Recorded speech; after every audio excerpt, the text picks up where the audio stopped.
Наместо на приватно трансродовите луѓе кои сакаат да направат промена на полот, одсега ќе можат да ја извршат операцијата на товар на Фондот за здравствено осигурување. Операциите, како и досега, ќе ги прави професор доктор Мирослав Ѓорѓевиќ од Србија, познат експерт по урологија.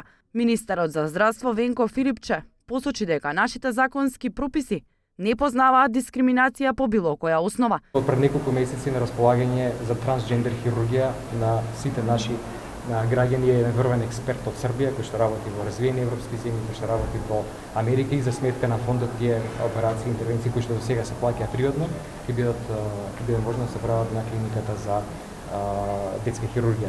Со парадата на гордоста конечно ќе покажеме дека Македонија е отворено општество, еднакво за сите, каде што човековите права постојано се унапредуваат, посочи министерката за труд и социјална политика Мила Царовска. На 29 мислам дека е тоа во сабота, ние како влада ќе ги поддржиме процесите кои што ги водиме, а тоа е дека донесовме закон за недискриминација. Така.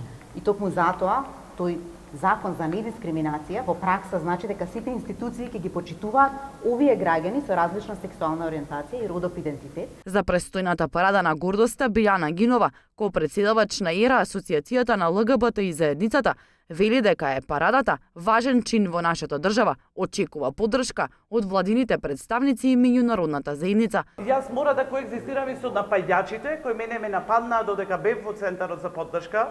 Јас морам да коегзистирам и со оние кои шират говор на омраза на мрежите, кои морам да кажам дека е можеби за 3 или 4 пати поголем од говорот на омраза кој беше присутен пред физичкото насилство во ЛГБТ центарот, но исто така за среќа јас коегзистирам и со оние кои се многу побројни, кои даваат поддршка. Првата парада на гордоста ќе се одржи оваа сабота во Скопје, како протест на ЛГБТ заедницата за афирмација, заштита и поддршка на човековите права.